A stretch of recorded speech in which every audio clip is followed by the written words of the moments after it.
Travailler sur le principe du voyage apprenant, enfin la méthodologie du voyage apprenant, découvrir l'équipe IRESA sous un autre angle et la découverte de Pise.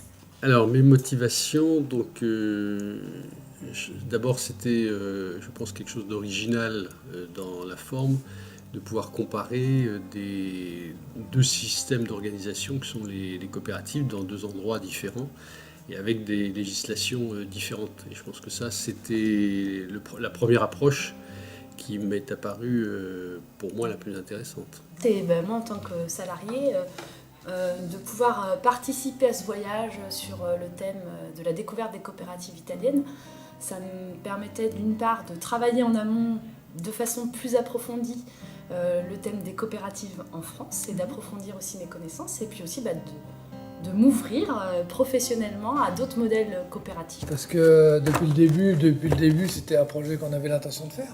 Ouais. On avait déjà, quand j'étais président, on avait déjà envisagé d'aller en Italie. Donc j'ai trouvé que c'était un projet qu'il fallait accompagner dans la mesure où il se faisait.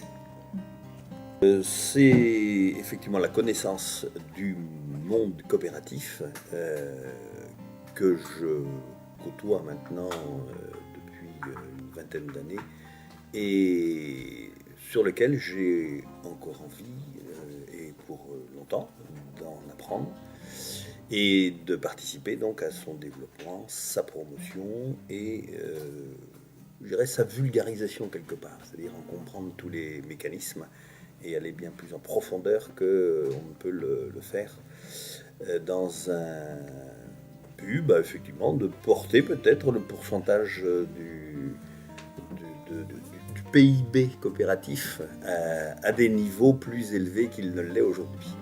Voilà. D'abord la curiosité de voir les Italiens dans leur complexité et puis voir aussi un autre système coopératif. Mes motivations s'inscrivent ou émanent de ce que je pense de l'économie sociale, de ce que je souhaite pour son développement, et d'aller voir quelque part, notamment ailleurs, dans un autre pays, comment ça se passe concrètement. Voilà, c'est ça qui m'a intéressé, d'aller voir comment ça se passe ailleurs, pour qu'on puisse en profiter pour développer chez nous.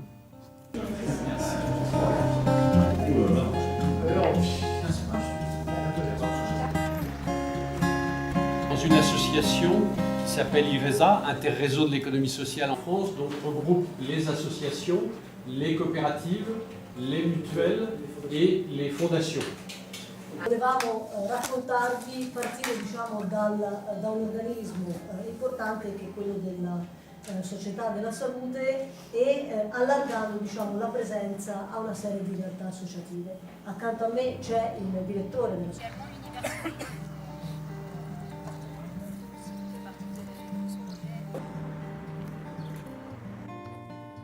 Moi, ce qui m'a le plus marqué, c'est les jardins partagés d'insertion par le travail, avec la collaboration de l'université, qui était vraiment un projet innovant dans l'apport de l'universitaire dans l'insertion, totalement transversale, et puis la découverte. De toute façon, s'il y en a un qui tient pas, deve essere comunque un'impresa efficiente. Comunque deve essere efficiente. Quoi qu'il arrive, c'est une entreprise qui doit fonctionner. Perché dal governo soldi non ce ne arrivano. Voilà, parce qu'ils ont aucune subvention de nulle part.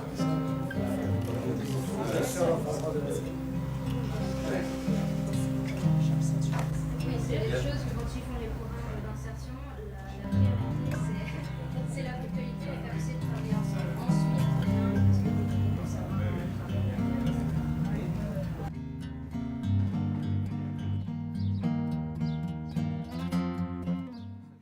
On sentait un projet très structuré, donc avec un réseau Caritas au niveau local, on le sent fort, avec l'appui du national, voire même de l'international, donc quelque chose de très structuré, ça se sentait dans la présentation du projet qui nous a été faite.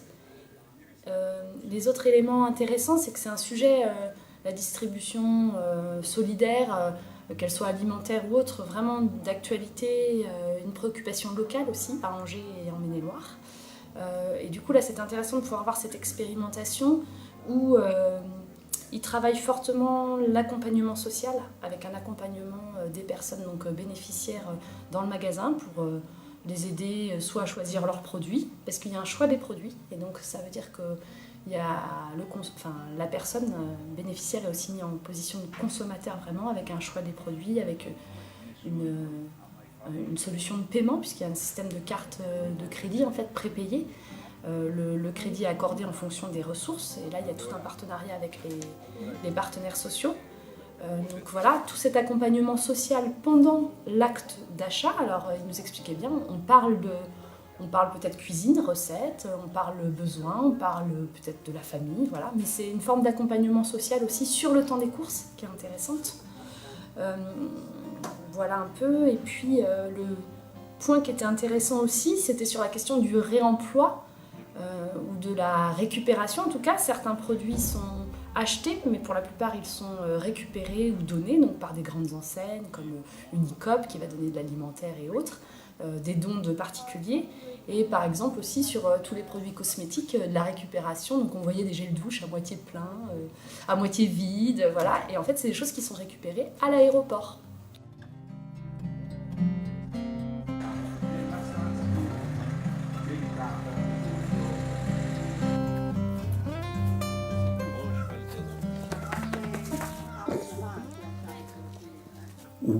On a déjeuné avec eux. Et avec les gens, les comment dire, un peu handicapés, qui ont déjeuné avec nous et réciproquement, qu'on a vu de près, qu'on a confronté. Et là, on sent une grande proximité, un vrai partage humain.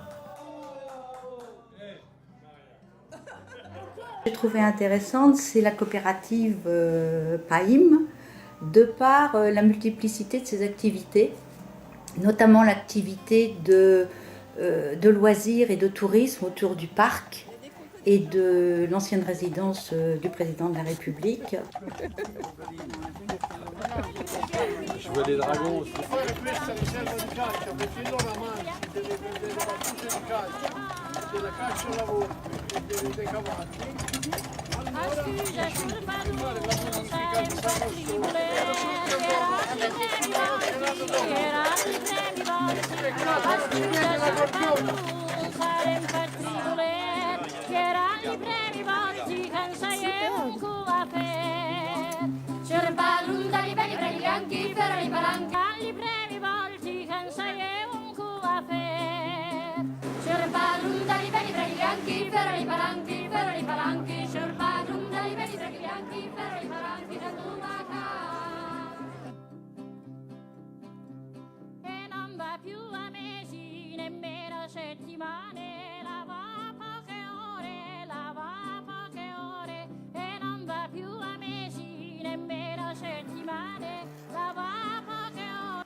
La coopérative de consommateurs, puisqu'il s'agit du supermarché avec tout son système, qui est quand même assez inédit comparé à l'ampleur qu'il prend, en tous les cas que l'on a vu, que l'on nous a montré, avec son hypermarché et l'ensemble de tous ces magasins qui ont un traitement identique.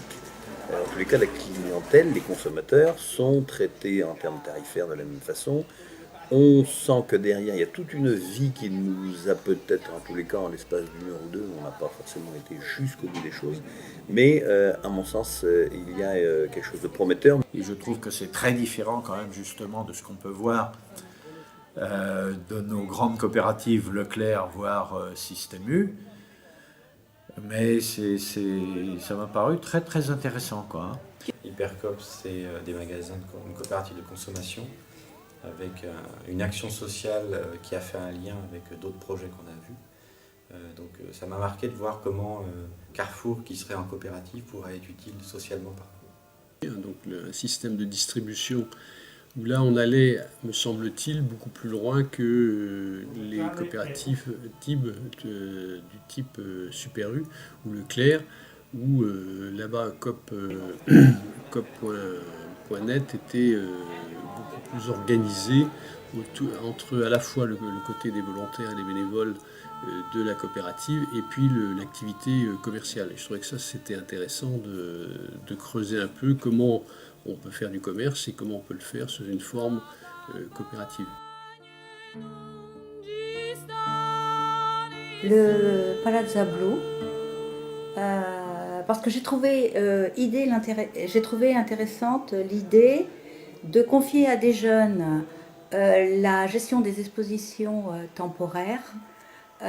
Donc ça leur permet de découvrir l'entrepreneuriat, de s'investir dans une coopérative et de pouvoir négocier à la fois avec une fondation bancaire, à la fois avec la municipalité, les écoles et tous les partenaires.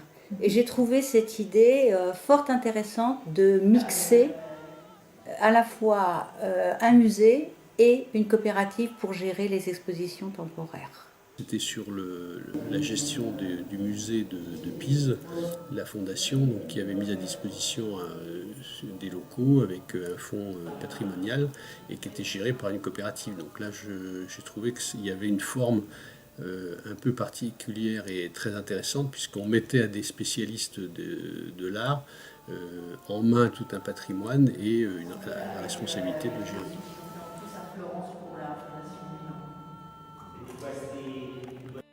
Alors, ce que j'ai retenu, c'est l'innovation sur la participation de l'université dans un projet d'insertion. J'ai retenu la constitution d'une coopérative pour des jeunes, par des jeunes dans la culture, qui est quand même une manière de développer des prestations de services dans un métier où il n'est pas toujours facile de faire son trou. Et c'est vraiment intéressant, ces jeunes qui ont pu monter une galerie d'art, enfin tout un système de services autour de l'art. Voilà. Et les scopes étaient surtout axés sur le social. Ce qui était différent, c'était, je trouvais, la culture d'entreprise qu'avaient, les personnes qu'on a rencontrées qui représentaient des coopératives étaient très claires sur le fait qu'ils étaient dans une entreprise. Et dans le discours, en tout cas, ça apparaissait clairement. Bien sûr, il y avait des enjeux sociaux, mais il y avait aussi des enjeux économiques qui étaient pris en compte quelque part comme dans n'importe quelle entreprise. Et si on fait le parallèle entre les coopératives sociales et les associations en France, on a de plus en plus ce discours en France, mais c'est pas quand même toutes les associations qui se positionnent en tant que telles. Alors qu'on voit bien qu'il y a une culture de dire on est une entreprise, certes sociale, mais on est une entreprise. Donc, ils sont capables de mettre en place une multiplicité de coopératives, que ce soit des coopératives sociales, des coopératives commerciales, des coopératives de consommateurs. Et que ce que j'ai trouvé aussi fort intéressant, c'est qu'à travers les coopératives, ils travaillent énormément en partenariat.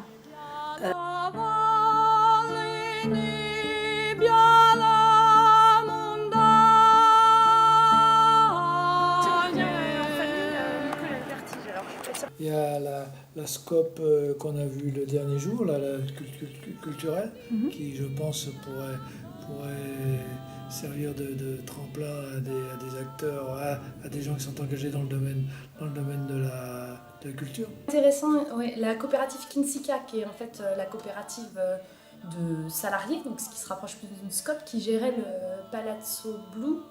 Je trouve que c'est intéressant parce que là aussi il y a, à mon avis, des passerelles à faire en termes de réflexion sur comment des activités ou des établissements culturels, artistiques en France qui sont beaucoup gérés par soit la collectivité publique, soit du secteur associatif. J'imagine que le mouvement coopératif pourrait également bien trouver sa place. Je pense qu'on peut développer déjà ce premier contact ou ces premiers contacts qu'il y a eu à Pise. Le fait que les gens de Pise reviennent là, ça me paraît bien. Mais voilà, les perspectives, c'est des perspectives de développement pour chez nous. Donc mieux connaître ce qui se fait chez nous, mieux connaître ce qui se fait en Italie, pour nous permettre ou nous donner les moyens de développer. J'ai trouvé ça très intéressant. Enfin, moi, j'ai été comblée à la fois par rapport à mes motivations initiales. J'ai trouvé que le groupe était très sympathique, très interrogatif, Moi, j'ai trouvé qu'il y avait une bonne ambiance de groupe, malgré un rythme relativement dense. Non, globalement, moi, je suis très contente et prête à partager une autre expérience du même type. Et en fait, on découvre certainement des choses qui nécessitent certainement un peu de temps, un peu de croisement d'expérience et puis de recherche. Et à mon sens, aller plus loin dans les comparaisons, puisque c'était aussi l'ouverture, dans la comparaison avec d'autres pays, en tous les cas, ce brassage qui, au-delà donc de l'Italie, peut être parfaitement pertinent pour que on puisse justement conforter en se disant « Ah, en Italie c'est comme ça, ah, en tel autre pays c'est de cette façon-là ». Comment nous, Français, on innove et comment dans notre région, dans notre secteur et notre département, comment on peut tirer profit de ces comparaisons, de ces voyages, de ces recherches, puisque donc on est bien dans du voyage apprenant. Donc nous, voyageurs apprenants, eh bien, on a certainement un énorme travail de prospective et qui se dessine à l'horizon des quelques années qui nous attendent, dans les 4 ans qui viennent, 5 ans. Allez, et puis pourquoi pas plus. Questa sera vaggi a dici della festa d'Addimane, Caddimane, Sant'Antonio e l'unni mi c'è di Lodimogne, coro! Sant'Antonio, Sant'Antonio e l'unni. Tu noteras bien que ce sont des chevaux en coopérative, qu'ils sont des chevaux coopérateurs qu'ils partagent ensemble et avec au bénéfice de chacun. Ouais. Donc les missions sont remplies. La mission coopérative est bien remplie. Bravo la PAIM, la PAIM. La température de la Manche. Parce qu'elle se baigne régulièrement dans la Manche. Donc un bain est possible. Bon pour une Ah oui, oui. Méditerranée. Je pense qu'il ne faut pas qu'on reparte dimanche. On ne part que lundi et dimanche après-midi, on fait après-midi plage. Bonne idée. Et on prendra l'avion au tout dernier moment. Exactement. Comme cette semaine. Comment c'est faire, voilà. Voilà. Sant'Antonio, l'unni mi c'è di Lodimogne.